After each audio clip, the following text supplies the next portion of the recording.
Hello à tous, moi c'est Amba, je suis formatrice en énergétique depuis pas mal d'années maintenant. J'étais en train de faire un retour sur les soins qu'ont fait les anciennes élèves de ma formation. Et il y a un point que vraiment je voulais mettre en lumière, c'est que le travail énergétique ne se résume pas au travail sur les chakras. Les chakras sont des centres d'énergie qui permettent de vraiment donner une structure et une compréhension de comment fonctionne le corps éthérique et les différents corps subtils d'une personne, mais c'est pas parce que c'est des centres d'énergie que ça doit être les centres du soin. Souvent, parce que j'apprends aux élèves des soins sans protocole, où c'est vraiment le corps de la personne qui va guider de A à Z sur les zones qui appellent à être travaillées. Et souvent, ça arrive que les élèves, par envie d'avoir un protocole, vont quand même essayer de être dans une structure où elles vont s'intéresser, je dis elles parce que c'est plus souvent des femmes, elles vont se focus sur Muladhara, du chakra racine jusqu'au coronal Sahasrara.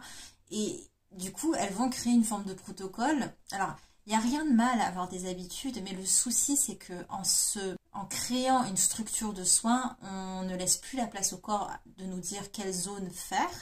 Et surtout, on n'est plus du tout attentif aux messages, aux perceptions qui vont venir nous guider dans le soin, parce qu'on sera focus sur une structure en particulier qu'on doit suivre.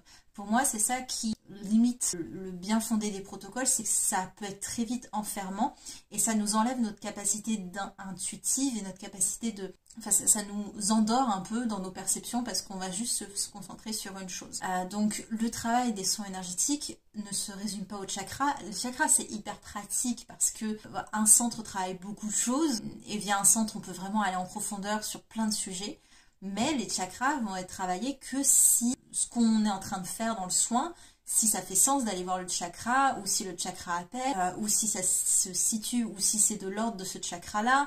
Là, oui, on va pouvoir aller le travailler, mais pas, ça ne doit pas être la structure numéro 1 qu'on doit suivre tout le temps. Tout ne se résume pas au chakra dans le corps éthérique et dans les autres corps subtils. Bien heureusement, il y a plein d'autres choses à faire. Donc attention à ça, à ne pas vous enfermer, à vous concentrer uniquement sur les chakras. Ce sont des bons outils, mais ce ne sont pas les seuls, bien heureusement. Ils nous permettent énormément de voies d'exploration, mais pas les seules voies d'exploration. Voilà ce que je voulais vous dire. Si ça vous intéresse de vous former avec moi ou de voir ce que je propose, vous savez où me trouver.